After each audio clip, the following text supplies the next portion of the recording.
Today, we're talking about how you can get your badge to LFG Con. We're talking about what's hot in our stores. We're also talking about leveraging the value of your play space. And at the end of the episode, we're going to give away some badges to LFG Con. So if you've entered our giveaway in the previous video, stick around to find out if you're the winner.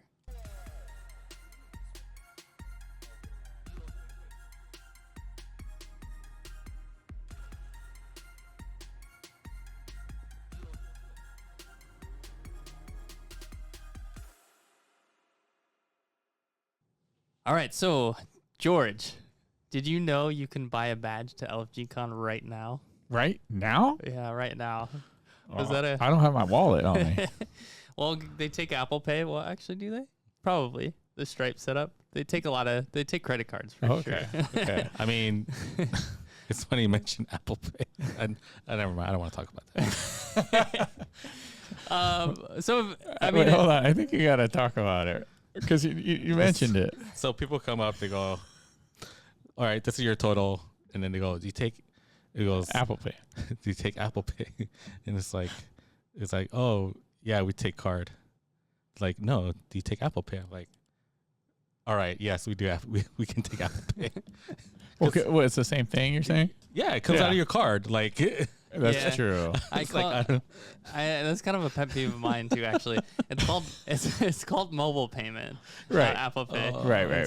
Yeah, that's where Apple's got them. Apple's got them in their throat. Yeah, but it is from their credit card. So yeah, or whichever card they use. Yeah, which is it's Google Pay too. But anyways, with LFG Con, you can use credit card. Okay. Yeah. Yes, you can get a badge. Was that a good marketing pitch for I hope so. to get people to join us? I hope so.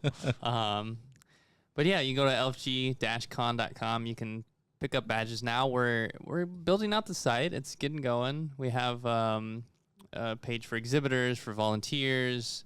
We have a travel and accommodation page. You can even book a room at the Burbank Marriott as well if you plan on traveling, or if you just want to place to pass out after you play games. You don't have to.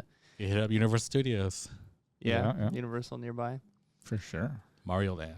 We've sold a couple tickets, right? Or at least at least one. At least one. So for sure, if you come, you'll have at least one other to play with. So, whoa, what about us three? We're not going to be playing. well, there's only a couple of people there. I think we can sit down and play, right? Yeah. So lfg-con.com. Pick up a badge. Check out the hotel options. There's a pretty good deal. I think it's $189 a night. So we're excited. It's June 13th through the 15th of 2025. And a secret day 012. Yeah. But, more info on that later. Yeah. All right, so let's hop into kind of the episode. And first, we're going to start off with what's hot.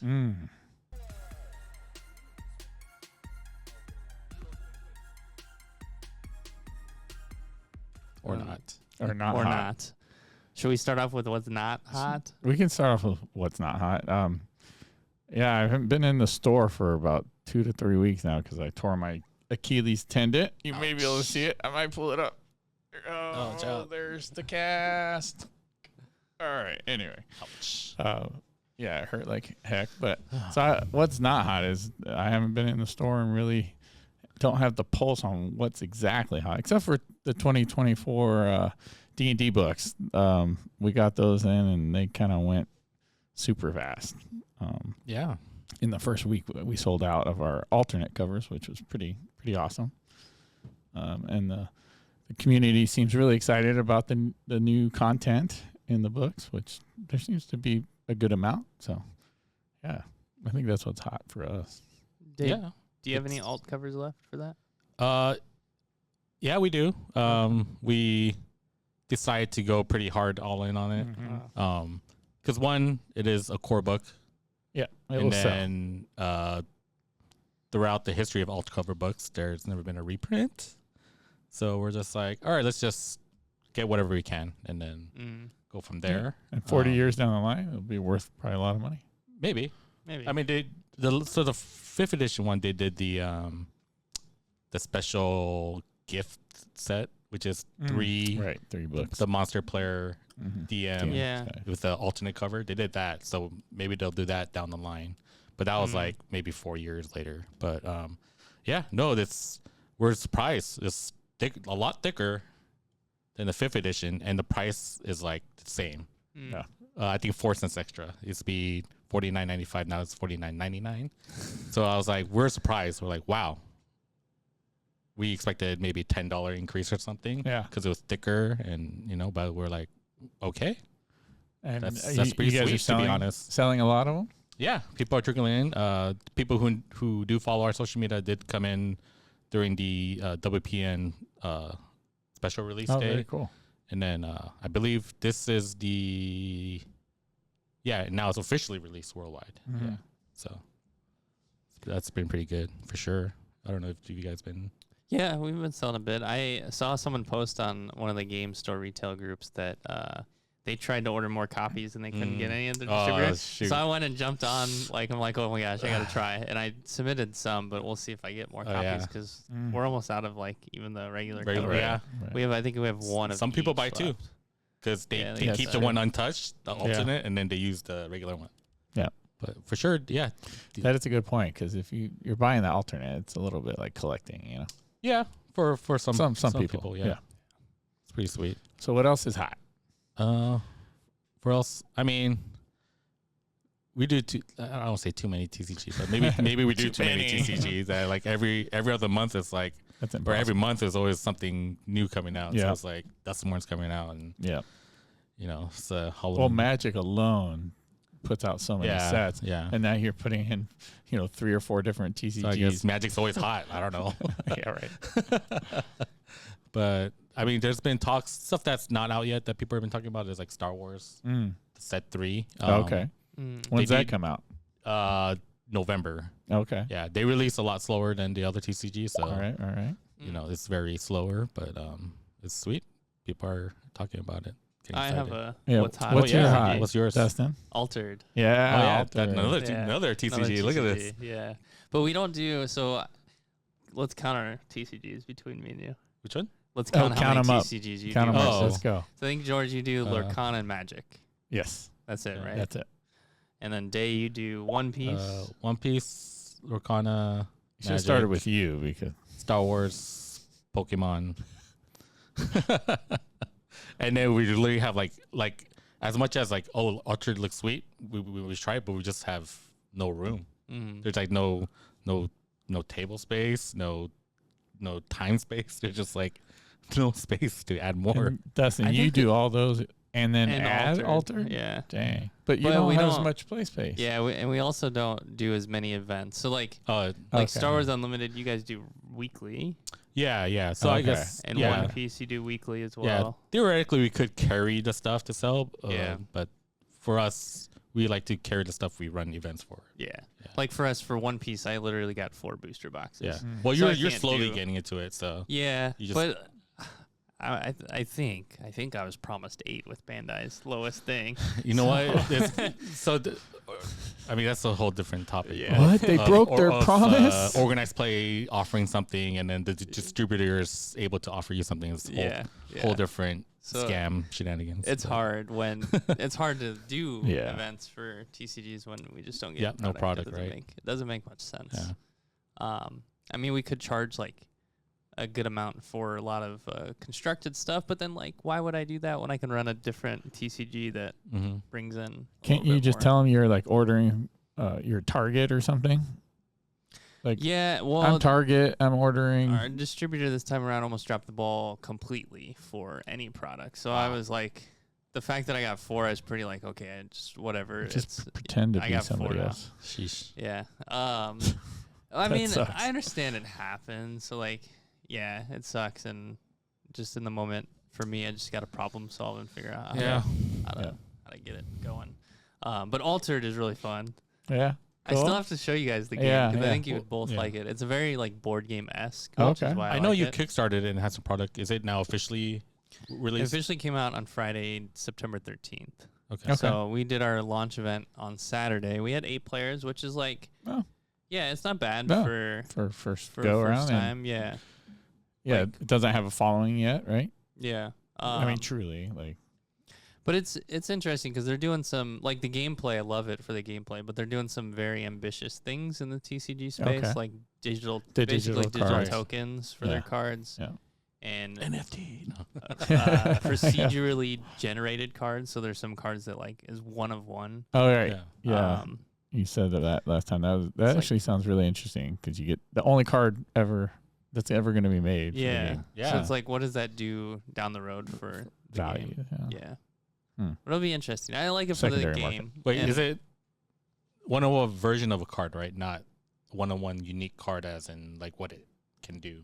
Yeah, what it can do. Too. Oh, yeah, okay. Yeah. All right. Like there's That's crazy. like That's interesting. 6 or 7. There's 3 stats, hand cost, reserve cost, and faction, and then ability. So 7 different things you can play with on the card. Huh. Okay. And one of those things will be different, and you cannot find another card that's like that. Yeah. That's kind of cool.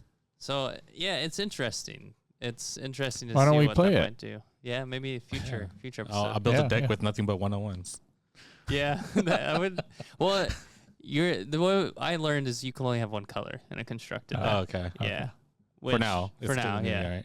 So we'll see. But altered. I Okay. mean, it's hot. I like it. Anything else hot from you guys?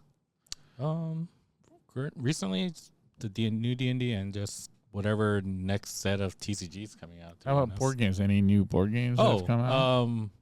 I've been playing a few rounds of or games of Distilled with one of my board game group. Yeah. Rock, That was a fun game, actually. Rock Hard 1977 is pretty popular. And you know what I did too? Rock Hard. It's like a 70s rock. Okay. I was going somewhere else with that. I mean, there's a few good. ways you can go. Right? Yeah. Yeah. I was thinking rock climbing. I don't know what George was thinking. Keep But this. Me too. But right I didn't realize I had already pre-ordered it, and then the customer asked me about it. I'm like, oh, I guess I thought I put copies in for this, and then I put additional copies in for it. So I have a lot of copies. So like Kiss Rock is on Hard. the front cover. Yeah, kind of. I mean, it's more like probably like Rolling Stone looking than Kiss. Okay. I can show you. It's over there. they don't want to scare their parents away. No. Yeah. It's not for kids. Well, those parents are like True. They grandparents live. now, Yeah. right? They Yeah, live right. outside, yeah. Those are the ones you're trying to get to buy the games for their kids. Hey, look at these really weird bands in the 70s. All right, so let's move into our topic for today, which is leveraging the value of our play space. Just to give a framework to anyone listening, maybe we can share what our stores are like as far as play space goes, just like a top-down view. I know we have some people probably watching or listening that are very familiar with our stores, but maybe for anyone not familiar. So I'll start. We're 900 square feet. I would say maybe like 45% is play space, and we can sit 20 people if we squeeze them in. 16 is very comfortable. When it comes to like things like Commander, where pods are in 4s, it's a little bit more challenging to get to 20, but 20 is pretty easy to do if it's like 1v1 stuff. Mm-hmm. And then we also do a lot of like kids programming. So we do summer camps and winter camps and stuff. And so that is another way we use our play space. So we do events like normal TCG stuff, regular, like I guess less regular, like maybe like a board game meetup, though we haven't done that in a while, but just as an example of like some one-off events we do. Right. I guess my spot, I'll just quick overviews. We have about 23 tables, and I'd say a majority of our play space is for gaming. It's 3,000 square foot building, but it's a food. We serve food too, so the tables double down as somewhere to eat and play. So I think, but most of our space is just for playing, and I think we could use more tables and more space. Yeah. Yeah. Ours is 20, almost 23, 22 square foot, 100 square foot. And we're roughly, I don't know percentage wise, but I'd say like 2/3 is play space. We could sit, if we really wanted to, we could sit like 90 people, I would say. Yeah, that's a lot. But then the most we'll ever go is 64. Yeah. It's just a nice clean number.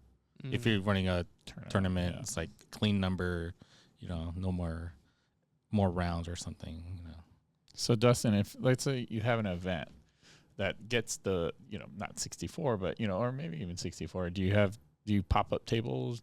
How do you accommodate, like, if you're... Well, we cap it. Yeah. Okay. We'll cap it depends. Usually I cap at 18 just because if I make a mistake and I overbook, then I have like a 2-person bubble. Right. Yeah. So we've considered, like, for the Lorcana Store Championship, setting up some tables out back or something because we just had a lot of people interested. But some stores do that. It's just so, like, I don't know. It feels tacky. I agree with you on that. Yeah.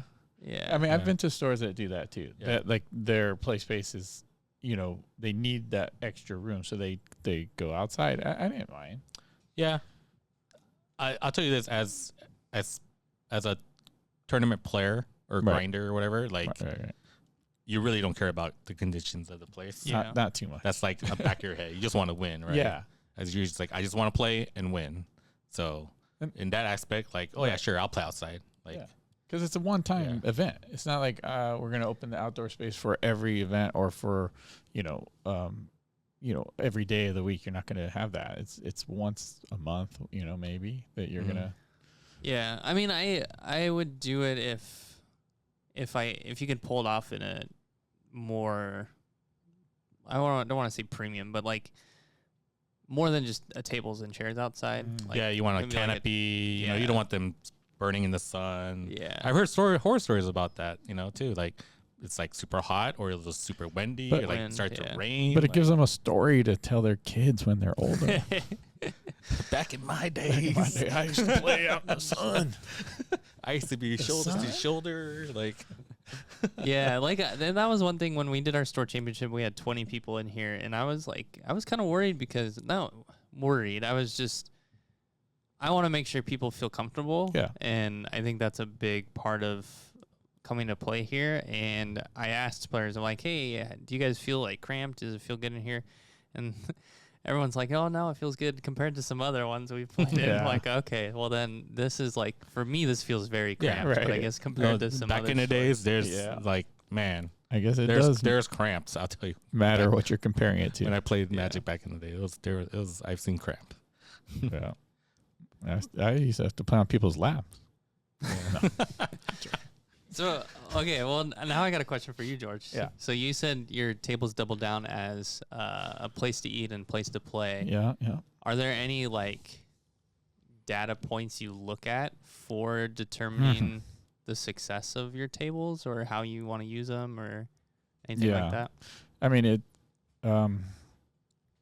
theoretically, what would be the best is if somebody comes in, hangs out or a group comes in, hangs out for about 3 hours, and then leaves. That's kind of what we look at, in terms of about 3 hours. And how much and they purchase what food, they're right? buying. Yeah, of course. So like if a table, is sitting there for, 6 to 8 hours and, they buy one meal, that makes it really rough on us. Right. If, they're sitting there for 3 hours, they buy a meal, they buy stuff, and they play a game and have fun and then leave, that is the optimal. That's really what we're looking for. And the dollar amount per table, we're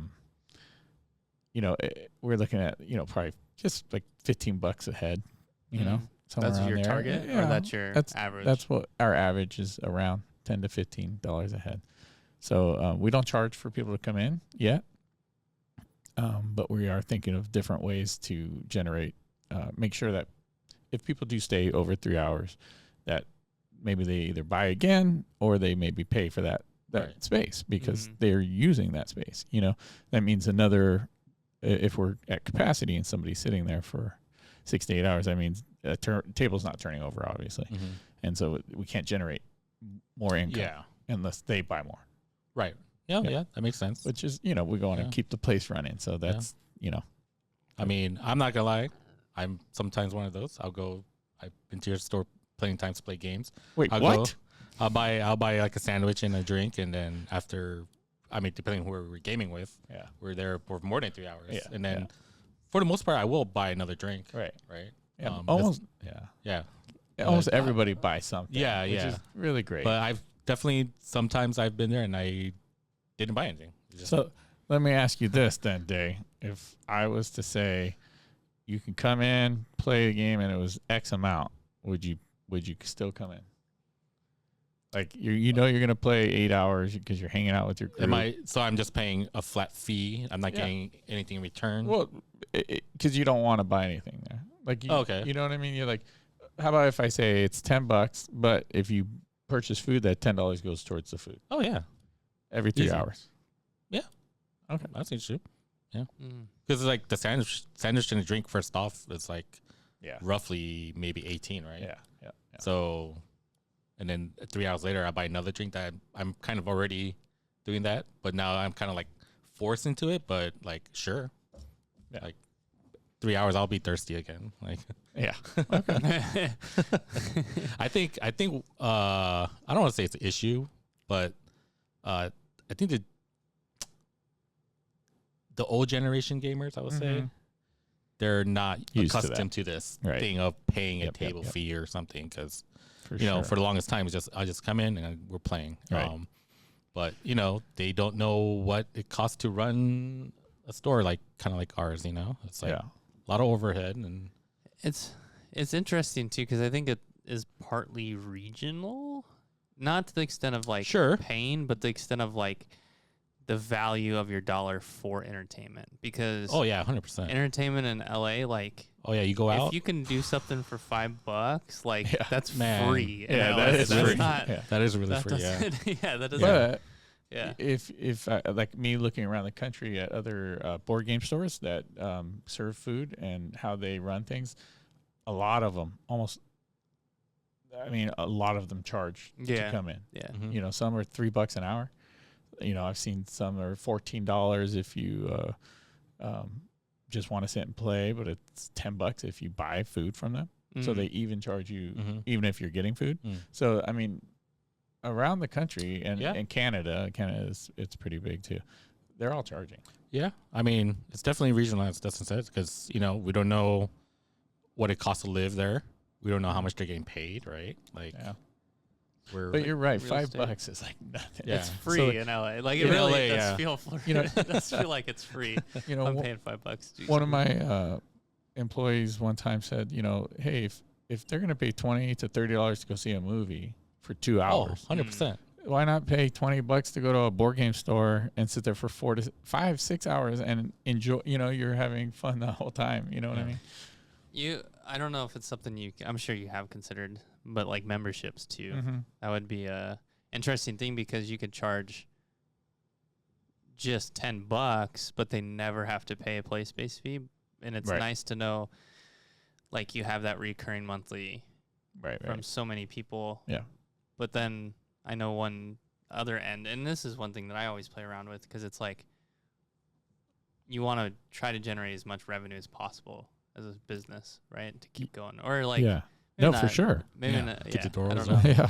I guess it pay to employees, keep the doors open. It costs a lot to run a place, so you want to continue to grow too, right? Because the more you grow, the more you can provide better experience. But where does it hit to where you're taking away from that top revenue line, right? Because if you're charging someone $10 a month for unlimited play, but they would normally just pay $20-$30 a month to come play whenever. So it's interesting. Yeah. You just got to figure that price point, right? What that membership should cost compared to how many times they would come in a month. It's not hard to figure out. We've been looking at that too. You can also like look at things that you can give, because this is something I wanted to do as soon as we opened as a membership, is like, what can you give that doesn't cost you anything? Right, or little. That is very beneficial to the customer. To the person paying. Do you do memberships? I've really been toying around doing it and rolling out a membership for this holiday, but I don't know. I keep saying that. I've been saying that for the past 2 years. Yeah. The thing about membership is I get to be on your the scale of it is how do you police it, I guess, per se. Like if I come in and then it's like I have membership, or how do you know they have membership, or how does it work? Like do I flash my membership card and I get to play, or it's like yeah, I think it just depends. Like I think we're a small enough store to where we can just have a running sheet, and we would get to know the people that are members. And then if they are first time using it, and it's my staff, maybe we'd ask for an ID or something just to verify the name and on the list. But yeah, you could also just tattoo a barcode on their forehead, so when they walk in the store at the entrance. Yeah, sounds very. That's something Amazon would do. Dude, Amazon would probably they do They it. do the palm. The palm. Yeah. He's like, beep. What the fuck did I just buy? Well, yeah. Like, do we have to beep that? Like beep. Maybe. Maybe. But Dave, your store, you are like, I guess you do D&D, but the main way you use your play space is TCG oriented, right? Yeah, like I said, we like to run events that with this product we carry, and a lot of TCG, and then we have Wednesdays Adventures League night, which is great. Love the community. Ever since we started Adventures League, back at our old location, it's been ongoing. When COVID hit, we closed down. They did it through Discord.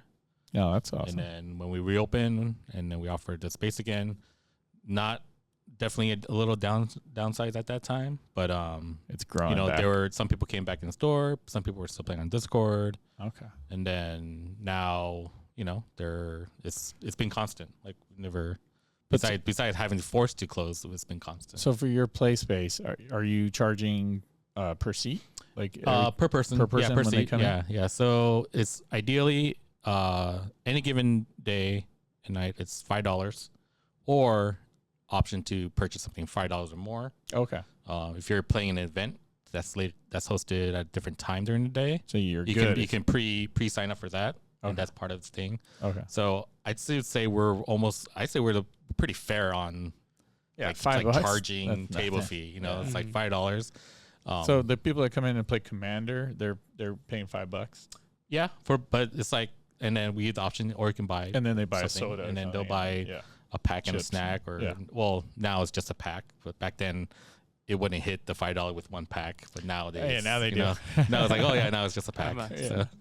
Okay. But we feel very fair about that fee, because again, when Chris and we opened the store, it was like we were gamers ourselves, and we wanted to provide something we would enjoy. And then when we first opened, we didn't charge fees and stuff.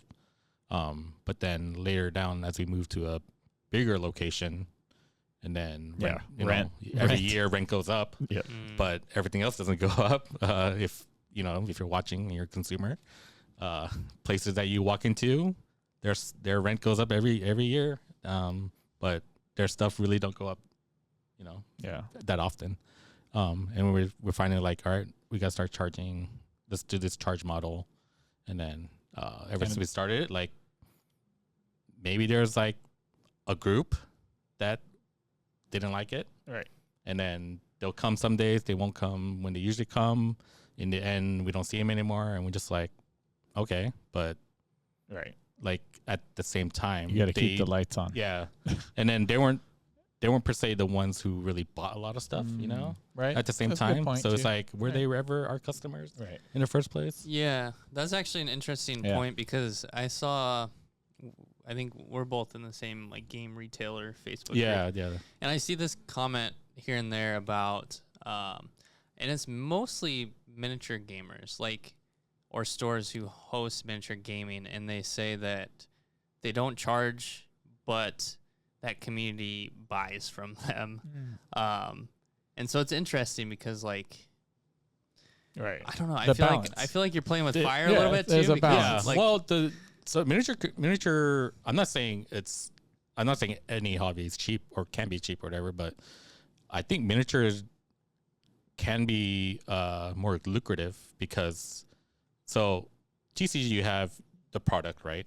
The cards, and then you have sleeves, and then maybe a deck box and some dice for Right. counters. Yeah.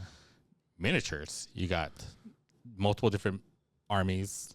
I will call it a deck, right? And then on top of that, they're not small armies. There's like 25 or more pieces, Paints. and then then they got to paint all of them. They gotta primer them, paint them, Places to seal store them. You gotta buy the paintbrush, and then I'm pretty sure some people bring the big, I call it the deck box of miniatures, like the big carrying case. Yeah. Yeah. I mean, I don't know the cost of But- all these besides paints, but it definitely can, I run guess it by itself. But the thing is, that you could be a TCG player or a miniatures gamer, and for this particular store that doesn't charge play space, they could buy all their stuff online and then go play in the store, whether Yeah. they're TCG or a miniatures gamer. But the fact that they come play and then also purchase from the store, The I other think thing that's pretty important. about that community, though, is also they do need bigger play Tables, areas. yeah. So they have to. They have That's to. true. Yeah, They so usually you have to have the well, bigger not table. Have to, but Well, yeah. I mean, A lot of them don't. Maybe It's a lot not- of players don't have that space at Right. home, and Yeah. that's true. I didn't think about that. It's like I don't know where these stores exist or on the post. I Yeah. think I've read it. I've seen it a couple times. That's the thing, right? It all comes down to location too. 'Cause some well, places yeah. they're $1 per square foot, it's a lot cheaper than Right. what we're paying, right? So they can afford to do that, Yeah. I also think it comes down to a couple things on our end is like educating the customer, right? Mhm. Like For sure. everything I do, I'm pretty transparent about. I kind of share like this is Mhm. the decision and why I made this decision. And then on top of that, there was two things. Setting our like environment up to encourage that too, right? To Mhm. encourage spending in our store to support our store. Mm. Right. Because Right, we right. could do things like, free to play, but then that's kind of saying, yeah, come hang out for Yeah, 8 then it's free to hours. play, right? Right, That's right. what it means. Yeah. Like literally what it means, free to play, right? Yeah. It's interesting. I mean, if you think about how stores are set up in general, retail stores, you have areas like I'm looking around your shop right now. You have Lorcana area, you have board games, you have Magic spots, and it's like per square foot. What are you giving the most room to, and then what are the sales for that Right. product? With tables, it's a little different, right? Like Mm. you just the table and the space you gotta. It's more of I would say like an added feature to the store, right? Right. If you don't have store any tables, Definitely. maybe you don't sell those games. So Mhm. Yeah. There's plenty of stores that sell what we sell and they don't have any tables. right. Yeah. Or they'll have one table so they could be OP WPN store, organized play store, or whatever you Yeah. want to call it. There's- I've seen those stores, It's like a loss leader, right? It's the Yeah. table space. Yeah. Yeah. I think like for our store, I've tried to not treat it that way, Mm-hmm. but also see it as in some instances it does act like that. And that's why like for our summer camps and stuff, like I know our table space is worth the dollar amount that we right, provide because of because you're those charging programs. Yeah, those. Yeah. If we weren't running kids programming and some events like I mean we can like the Lorcana Championship, we charge $20. Like that's a decent amount, but that only happens once a quarter. Yeah. So- There was a post about charging certain events. I think I responded like, if an event that you host is only every 3 months or something, I think minimum should be 30. You know? Yeah. Especially depending on what it is also. I mean, we were talking about like educating our guests and stuff. Yes. And I think what we will probably do with this store championship is increase our price and add more packs because I have a lot of product for Lorcana. And I need to find a way to move it. And I think people will still sign up for the store championship. They'll be happy they get some more packs. And, right. Yeah. Yeah. I think as long as they know what you're giving back within what you're charging is reasonable, I think it's fine. Yeah. Yeah. There's people who still attend like $60 events or whatever, because the pricing's, more grand, Yeah. like bigger. Well, so. Lorcana pricing is pretty big. Yeah, they get the promos right on top of it. Luckily, Is it top 8 this time? Yeah, they did change it where there's promos to top 8. Oh, okay. Yeah, that's cool. Yeah, I heard some people like it, some people don't. Obviously the value spike grinders are not gonna like it because the value technically goes down because there's more. I think overall that doesn't help the community. I think overall having more promos with a little bit more flat value and what those cards are worth is better for the community. Right? Oh yeah, no, it definitely is better overall. But I'm saying about the 1%, like the spike, and those are the loudest. Like the person who's hitting up every tournament, winning all of them. For them it sucks because the value like theoretically goes down because there's more of it now. But it's like, I don't know. I like the idea of offering more. Yeah.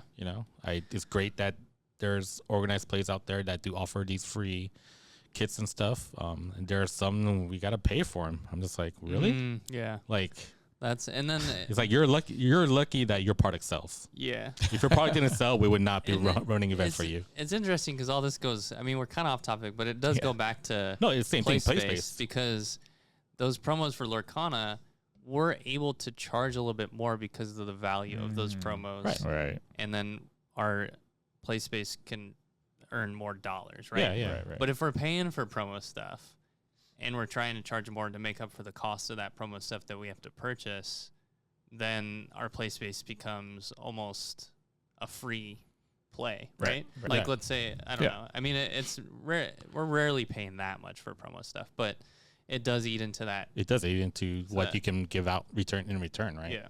Like the next Star Wars Store Showdown, I didn't even know, or maybe I did know. I just, back in my head, because the first set Showdown, we got for free, I guess, because we did the highest tier or whatever tier. Yeah. And then the new one, I received the invoice. I was like, wait a second, why is this much? Why is it so much? And then I was like, it's that you get one free. And then I talked to them. I was like, oh, okay, sure. I guess I'll pay for this thing. You have to restructure what we're what our prizes and all that stuff. Am I gonna do the showdown? Probably not. No. It depends on how much it costs. I'm gonna look because we don't get. I could tell you after. Tell you after. We don't get a huge community. Like I almost was like, I don't want to do it, but I'm like, well, I'll do it because you guys got players. You guys have a good group. Yeah. It is the most expensive from all the other, from like One Piece and stuff. Really? Like, yeah. One Piece players. Yeah, we pay for your promos. Oh wow. Do we? Yeah. Some of them. The weekly play. Oh, because you just got into it, little right? brown box. Oh, we don't get that. Oh, yeah, that's the weekly. That's different. Yeah. Okay.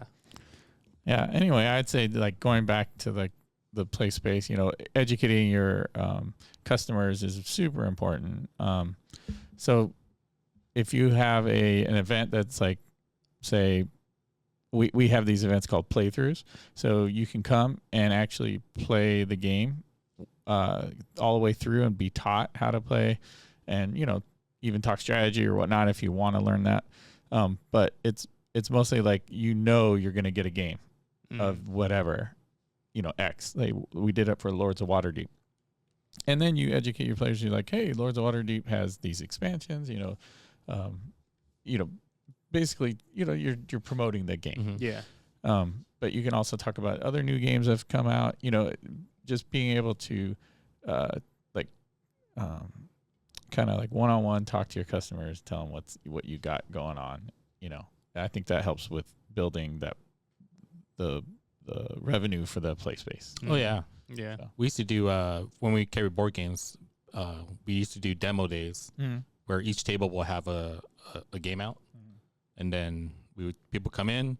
What we did was people come in, they demo game, they get a raffle ticket, and then once they're finished, they can purchase the game at a discount, right?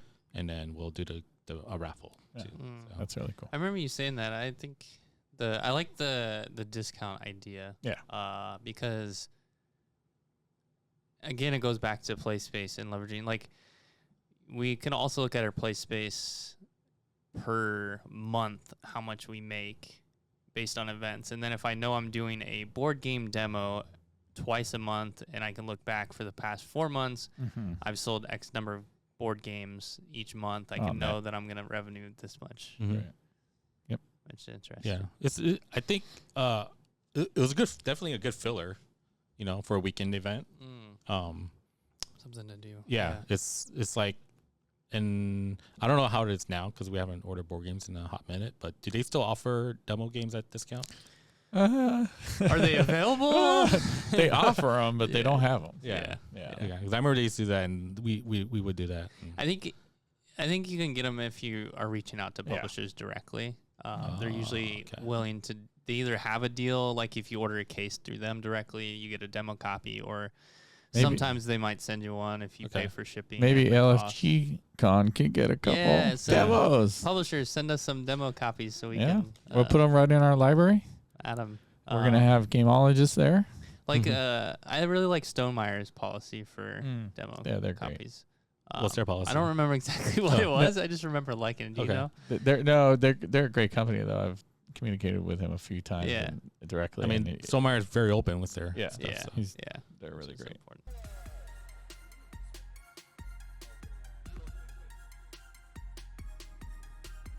All right. So I think we're gonna give away a badge or a couple badges. Oh, let's do it. Oh yeah, that's right. The people who left.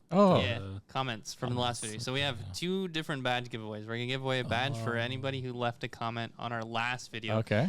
By the way, if you're still listening in at the end of this episode, if you're still here, this is season 2. We should probably mention that at the beginning, but that's okay. We can do that in the next episode too. You can just bump that in. Yeah.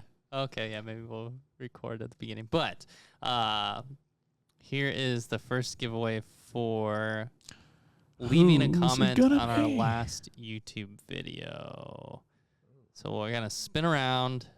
We do not have your name. We do not have your email or anything like that. So I know some of those names. Reach out to us. I know a few of those. I know. Wait, we have a winner. I know this one. Oh, you know this one. So Austin Ramirez. I know who you are. I'll probably will see you tomorrow. All right. Congratulations. Maybe we don't have to email this person. Look at that. You got a free badge to LFG Con? Really? Still email us because that's what I'm going to tell you tomorrow. So we have your contact make it official. We got to make it all official. that good stuff. Now this badge is just for one day, right? No. Oh, it's the whole con? Yeah, the whole con. Oh, wow. Ooh, that's a winner. That's awesome. And then we're giving away 2 badges, right? For the Strategic Con. Yeah, these are people who we've met at Strategic Con. They stopped by. So you're going to spin this twice? Yeah. So we have your contact info. So we will reach out to you. And what if the same guy wins it twice? I got to remove their name after they win. Almost Omar, but it's Michael. Maybe Omar, you'll win the next one. Right. Oh. It's a trick to spinning these wheels. Hopefully, if it's Michael again, he'll get it for 2026. Oh, he's been removed. Paul. Okay. Paul, Michael, we will reach out to you with some details about how to redeem your badge. Woo. Congratulations. Michael and Paul, congratulations. Congrats. We'll see you there, I hope. All right, so that is our episode for today. Congratulations to our badge winners again. Woohoo! Go to lfg-con.com. I'm Dustin from BG's Tabletop. I'm Dave from Fire and Dice. And George from Gaming Grounds. See you next time.